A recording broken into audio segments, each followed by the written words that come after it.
Zona peligrosa. No se acerque. Esta es la parte posterior del lugar siniestrado. Me parece tradición, cada año se prende. Son imágenes de un incendio que empezó minutos antes del mediodía en la colonia Jan González, en Ecatepec, Estado de México, y que se prolongó, señora, por más de 7 horas. 200 vecinos evacuados, la CFE cortó la energía eléctrica en la zona.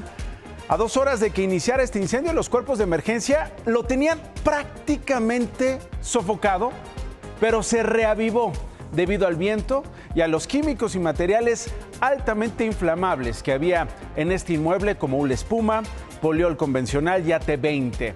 Que por cierto, según el municipio, el establecimiento funcionaba clandestinamente para variar y se disfrazaba como casa-habitación. No tenía permisos, el predio se clausura ahora porque no es la primera vez que se incendia.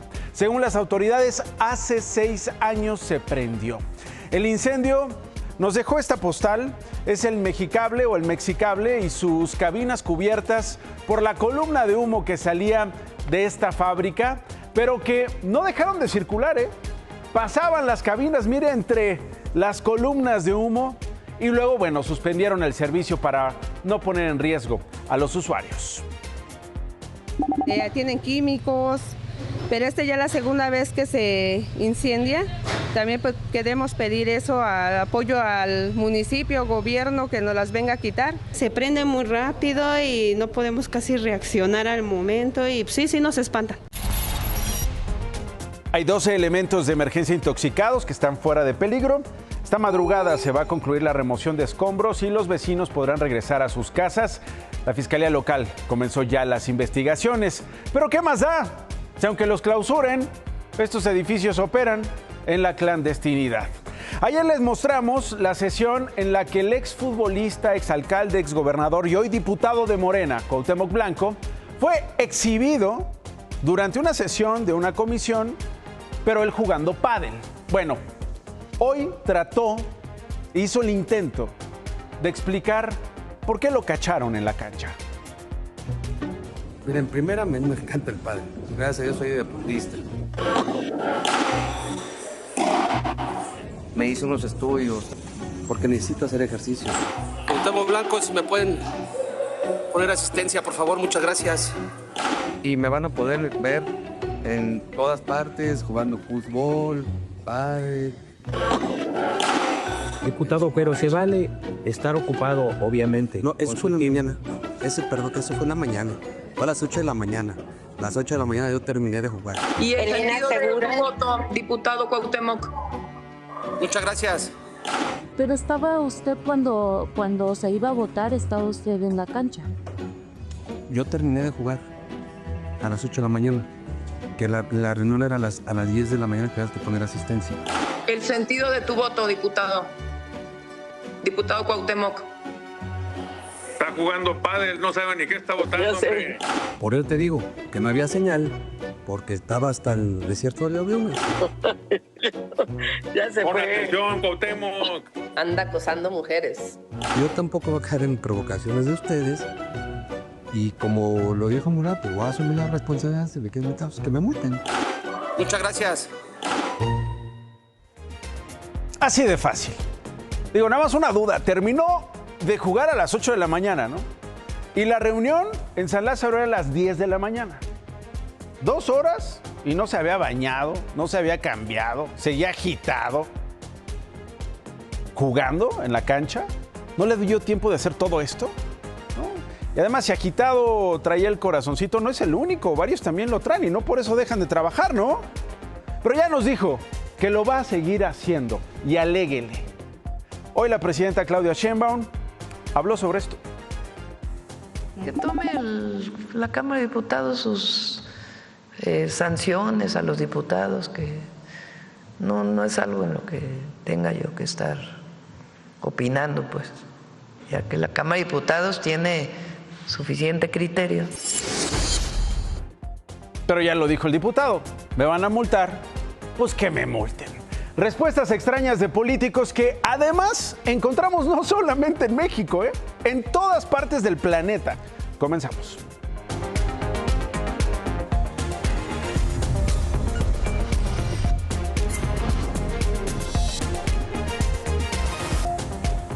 un juez impuso prisión preventiva a Donovan, el sujeto que presuntamente le disparó al abogado David Cohen el pasado 13 de octubre. Y hoy se dio a conocer un nuevo video que nos da luz, que nos permite reconstruir cómo fue la ejecución de este abogado. Son las 4:19 de la tarde del lunes 13 de octubre. Es el acceso del edificio José María Morelos y Pavón de Ciudad Judicial en la capital del país. Al centro está el abogado David Cohen Sacal. Sobre Avenida Niños Héroes, su chofer y escolta llegan para recogerlo. Dos sujetos sentados en una jardinera lo observan. Al parecer, Cohen revisa su teléfono. El hombre con casco de motociclista se levanta, apunta y le dispara al abogado. El sicario y su cómplice tratan de escapar por la calle Dr. Lisiaga, pero un policía de investigación que estaba a unos metros lo sigue. En otra toma se observa pasar al agresor. El cómplice está a unos pasos, pero es sorprendido por un tiro que impacta en la jardinera, misma con la que tropieza. Solo levanta las manos contra el oficial que le apunta. Y el tirador logra escapar. Según declararon los escoltas de David Cohen, uno de ellos interrogó al cómplice del tirador, identificado como Héctor, de 18 años. No había alerta de amenaza. A Héctor le iban a pagar 50,000 pesos por este trabajo.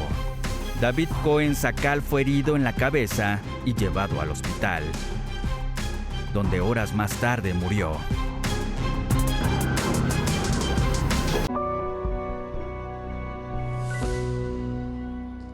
Mire esta historia, hoy comenzó una búsqueda masiva en el Ajusco. 300 personas buscando a los que no han aparecido en estos años, un asunto que ha llamado la atención del país entero.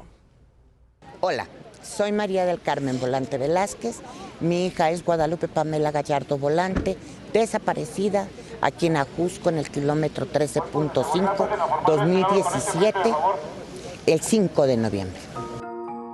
Hace 8 años Pamela fue de las primeras personas desaparecidas en el Ajusco.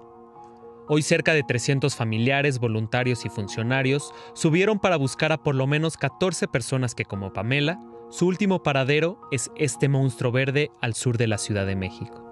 Empezar a caminar en el Ajusco, que para mí fue inmenso y sigue siendo inmenso. ¿Por dónde? ¿Dónde vamos a empezar a buscar? Ese es el gran problema. Después de la fogata que calienta a los colectivos en el desayuno, la señora Carmen camina entre las cuadrillas, saluda a quienes ha visto en los 8 años que lleva de búsqueda, agradece a quienes se suman y también se desespera porque la jornada empezó 2 horas tarde. No puede ser posible que empieces a las 10 y nos des 2 horas o 3 horas de búsqueda. La comisión de búsqueda tiene una nueva estrategia. Autoridades y colectivos harán jornadas para buscar al mismo tiempo a todos los desaparecidos.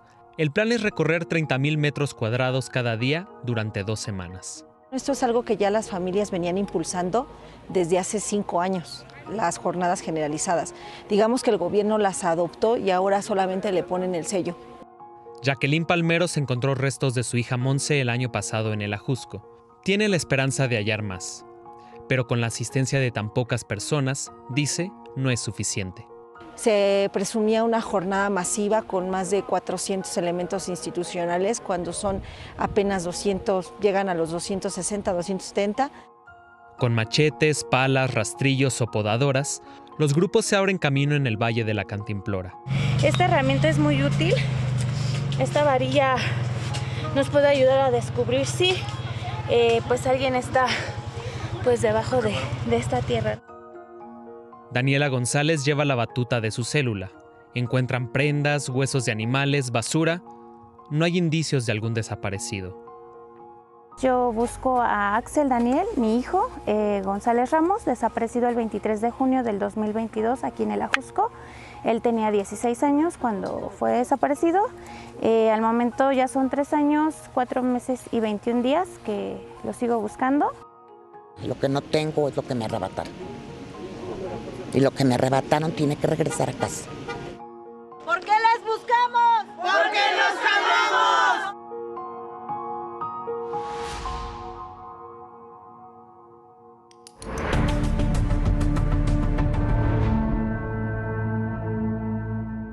¿Ha visto usted más motocicletas en su ciudad? Bueno, pues cada vez hay más y con ellas accidentes y muertes. Una pareja con una niña viaja en una moto. Un taxi los impacta. El padre muere en el lugar. Un taxista abre la puerta en pleno periférico de la Ciudad de México. Le pega a un motociclista y se derrapa. No hay día que vaya por las calles y vea un accidente, que tiraron a alguien o alguna persona que pues falleció. Mientras las calles de la Ciudad de México se llenan de motociclistas, aumentan los accidentes y los muertos. De acuerdo con el INEGI, en 2019 había 473,000 motos en la capital. 5 años después, en 2024, ya eran 737,000. La capital no fue el único estado donde el número de motos crece. El Estado de México duplicó sus unidades de 2019 a 2024 y Veracruz pasó de 219,000 a 519,000 motos en 5 años. Más motos y más accidentes. Solo en la capital, en el primer semestre de este año, 44 de cada 100 muertes en accidentes fueron de motociclistas, cuando en 2019 eran 24 de cada 100. La muerte de motociclistas se da principalmente en choques y derrapamientos. Y los días con más accidentes de moto son martes, sábado y domingo, durante la noche y las primeras horas de la madrugada. Para Roberto Remes, experto en vialidad, falta regulación para evitar tragedias.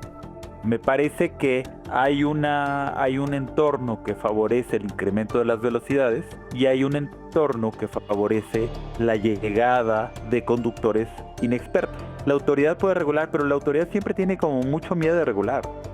Cualquier persona puede agarrar una y ya manejar. No hay exactamente educación ni nada, ni tanto de los automovilistas ni nosotros motociclistas.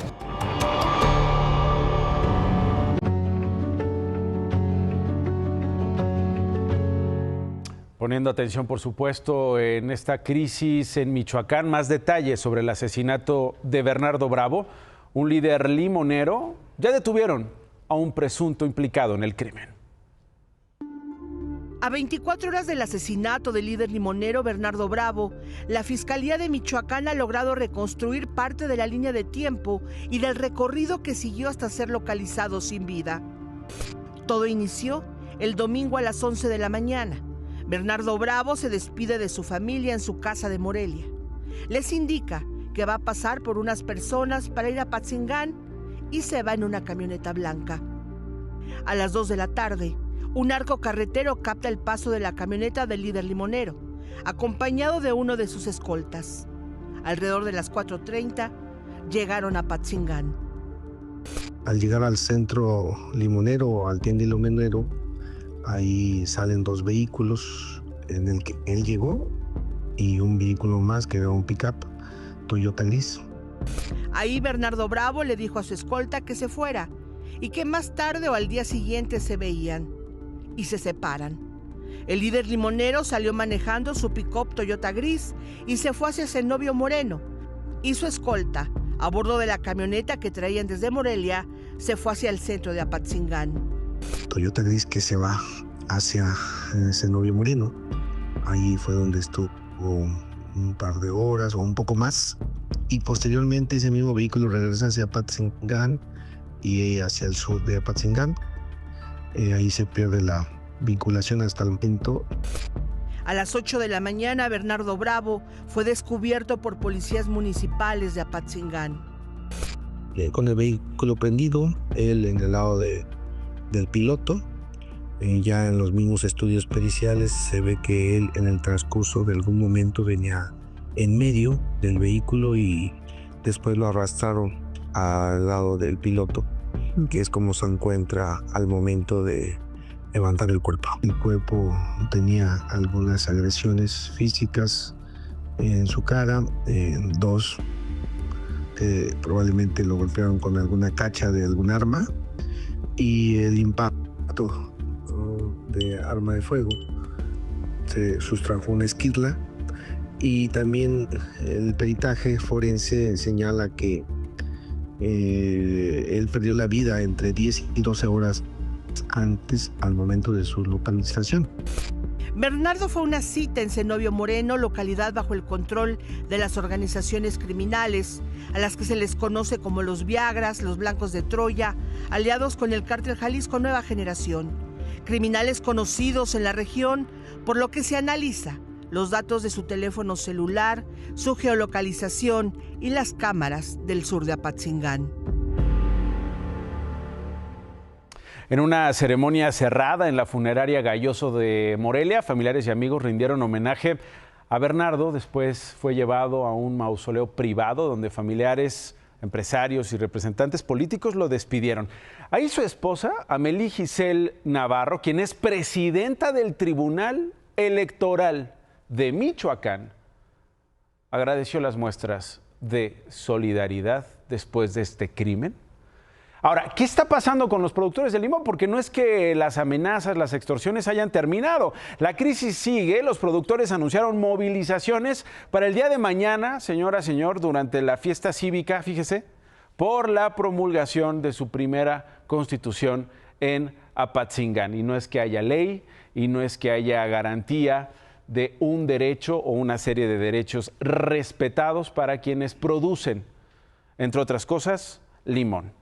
Hoy la presidenta, hoy el gobernador de Michoacán, Alfredo Ramírez Bedoya, hablaron sobre el crimen.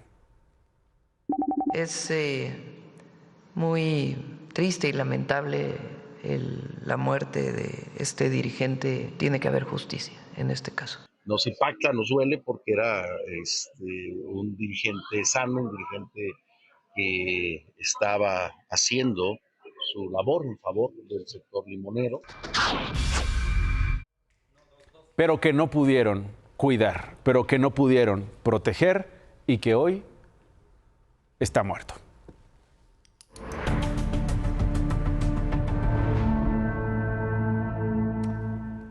¿Qué está pasando en Tláhuac, en la Ciudad de México? Fíjese, hoy descubrimos otra pelea entre alumnas en una secundaria, la 205, en la colonia La Nopalera.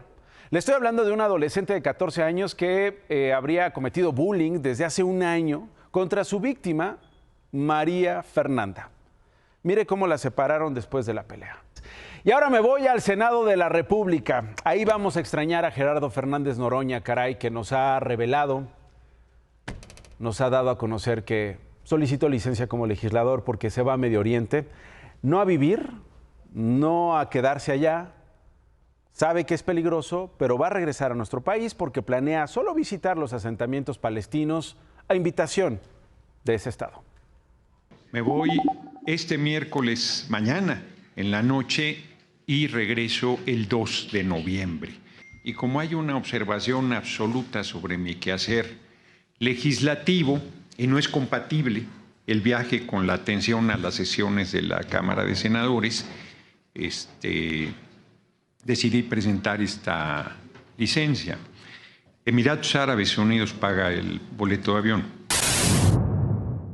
Bueno, estas vacaciones, bueno, no son vacaciones, dice que es una visita, ¿no? Pero va a pedir licencia como senador, entonces pues no es tan oficial. Y hoy se daba este debate sobre quién está pagando el viaje, ¿no? Si puede aceptar este boleto por parte de los Emiratos Árabes Unidos, si hay un límite, si hay una prohibición para los legisladores de recibir estos viajes. Bueno, se sabe, hablaron varios en la Cámara Alta diciendo no, es algo absolutamente legal y él se puede ir estos 10 días a Palestina. No sé si lo vamos a extrañar. Estamos cumpliendo un año. El día de hoy, justamente, en estas fechas, arrancábamos esta edición nocturna de Imagen Noticias. Gracias por estos 12 meses de elegirnos y gracias por darnos la oportunidad de llevar a su pantalla historias como esta en Culiacán, Sinaloa. Hablábamos hace 11 meses de cómo la violencia golpeaba a los restauranteros que se veían obligados a reducir sus horarios de servicio y otros a cerrar. Hoy se estima que 71 restaurantes cerraron sus puertas, pero hay otros que se niegan a rendirse y que han hecho todo por sostenerse. ¿Qué ha pasado con esas historias? Bueno, en esta semana hemos regresado a ellas. Y mire, 11 meses después, ¿Qué pasa con esta historia en Culiacán? 8:30, mañana será otro día.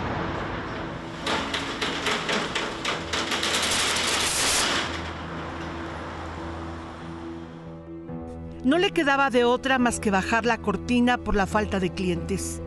25 años de servicio, de alta cocina, de una fusión de sabores de origen japonés con los mexicanos, estaban en riesgo por la violencia. El clan Taniyama ya no registraba ganancias. La gente ya no salía cuando caía la noche. Es insostenible.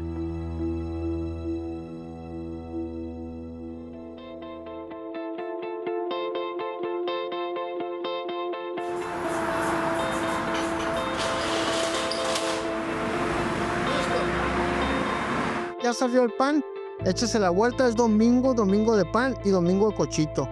Compartan, compartan. El clan Taniyama se reinventó para sobrevivir y levantar la cortina todos los días. Hornean y venden pan, además de preparar cochito tatemado en las puertas del restaurante. Y de ahí sale para sostener a las 15 personas, los empleados del clan. Generamos un poquito de economía, que con eso tratamos de completar lo del mes, ya sea que de ahí salga para la renta o salga para apoyar los sueldos o salga inclusive para que yo pueda traer un peso en la bolsa. Estoy haciendo todo lo posible, todo lo que está en mis manos, sin vergüenza, sin pena, con mucha alegría de donde la pueda sacar. Ha sido un año duro.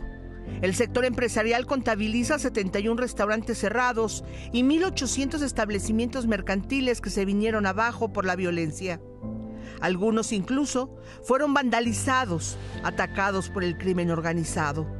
Estábamos en una narcopandemia, una narcoeconomía y que no era para el crecimiento como tal de Sinaloa, sino era por la derrama de la narcoeconomía. La presión que hemos ejercido hacia el gobierno para que esto acabe pronto, esa es la que más duele, porque creo que es la que no ha sido escuchada. Creo que es la que no, los gobiernos no saben cómo aplicar la justicia y la ley, o son parte de no aplicar la justicia y la ley, no sé. Mientras las calles de Culiacán son vigiladas por cientos de soldados, la violencia sigue imparable. Él y otros hacen lo único que pueden hacer, mantenerse de pie.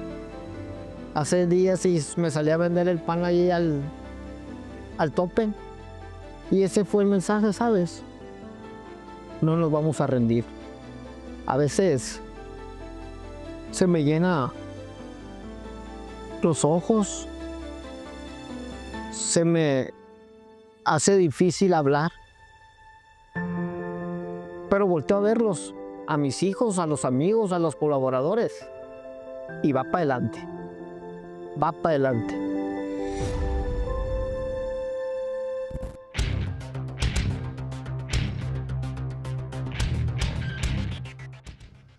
Hay cosas muy graves en las que sí deberíamos estar mucho más ocupados, como el asesinato del líder limonero Bernardo Bravo.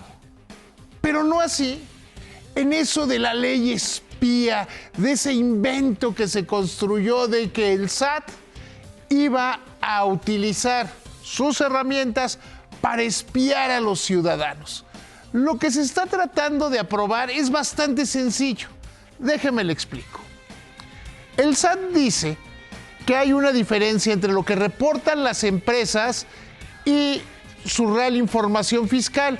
Entonces, en tiempo real quiere fiscalizar a las empresas, no fiscalizar a las personas, porque ya había quienes hasta decían, ya ahora el SAT se va a meter hasta si te metes a Tinder o te metes a cualquier otra aplicación. No, es una medida para las empresas y es una medida no del gran hermano, es una medida total y absolutamente fiscal.